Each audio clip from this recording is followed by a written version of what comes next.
What if one of the most powerful men in history left behind a secret message? A kind of confession, really, tucked away in a 900-year-old poem. A message that reveals what he truly wanted out of life. Well, today we're going to decode that very message, hidden in a Korean poem written in classical Chinese characters. Take a look at this. This image, it really captures a specific feeling, doesn't it? A bridge leading into the mist, you can't quite see where it's going, it's a little mysterious, maybe even a little lonely. It's that feeling of being on a path but not knowing the destination, or maybe feeling a bit trapped on it. Just hold on to that feeling. It is the key to this whole poem. Let me ask you something.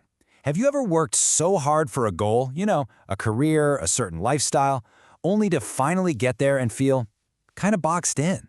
Like the very thing you spent all that time building has somehow become a cage. It's a strange feeling, and it's something our poet knew all too well, even 900 years ago. So, who was this person? This poet who, from the outside, looked like he had absolutely everything. To really get his secret message, we first have to understand the world he lived in. Okay, so his name was Kim Bu-sik. And listen, this guy wasn't some quiet scholar writing poems in a dusty room. Oh no, in the 12th century Goryeo dynasty in Korea, he was basically the prime minister, the top general, and the chief historian, all rolled into one. He was at the absolute summit of power, wealth, and influence. This was a man who had totally won the game of life. And the way he expressed himself was through an art form called hanja. Now, what is that? It's Korean poetry, but it's written using hanja, which are classical Chinese characters that were adapted and used in Korea for centuries.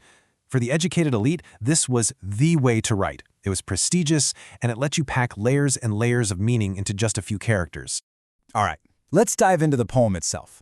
The first two lines, they don't really talk about his feelings directly. Instead, Kim Bu-sik acts like a master painter. He creates this vivid landscape.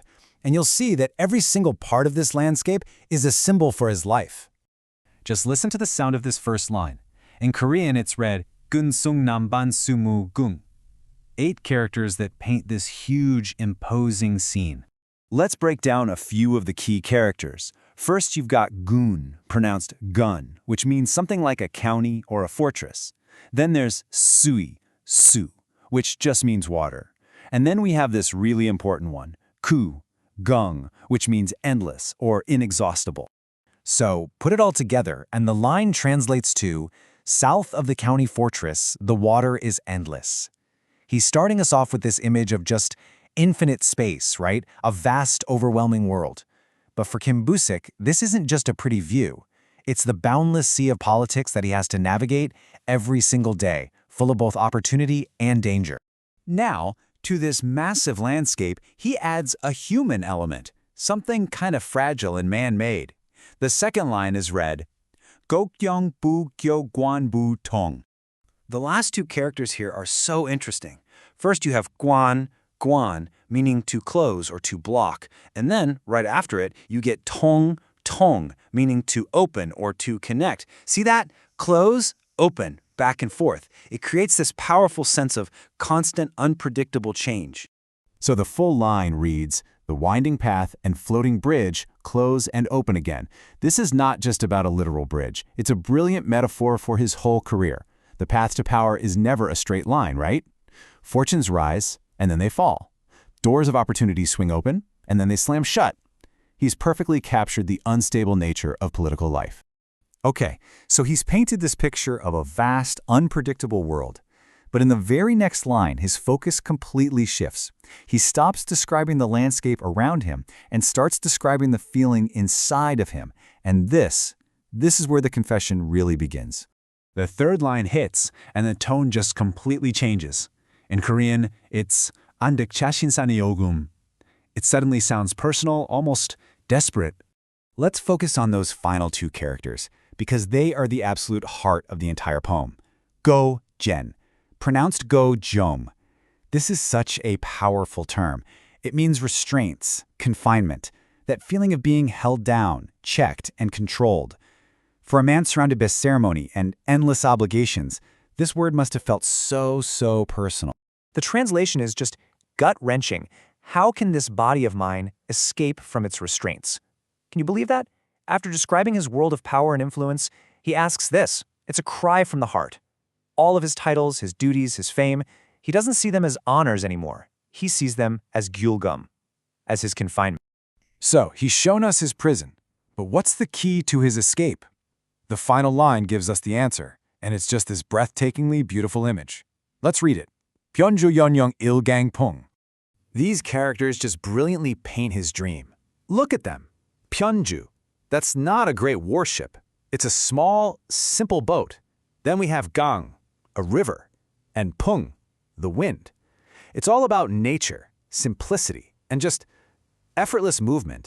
So we've seen the landscape of his world, we've heard the cry from his heart, and we've seen the image of his escape.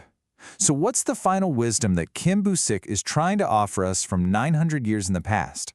You can see the massive contrast right here. On one side, you have his public life, the pinnacle of power, the constant political struggles, all the fame and fortune, which he experienced as restraint. And then on the other side, what he secretly wanted, simple freedom, just drifting on the wind. Not in some grand ship, but in a small boat, an escape. That's what this poem really is. It's a confession.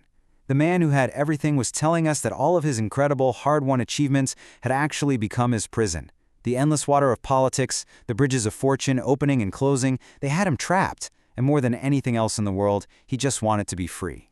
He didn't want another castle. He didn't want more power. He wanted this, a quiet moment, the peace that comes from being carried by forces bigger than yourself, like the river and the wind, with absolutely no destination in mind. Just the simple freedom of letting go. The full and final line can be translated as, to be in a small boat, surrendering to the single river wind. Think about that. Surrendering. For a man whose entire life was about control and strategy and immense responsibility, that must have been the ultimate fantasy. And that leaves us with one last question. A question for you.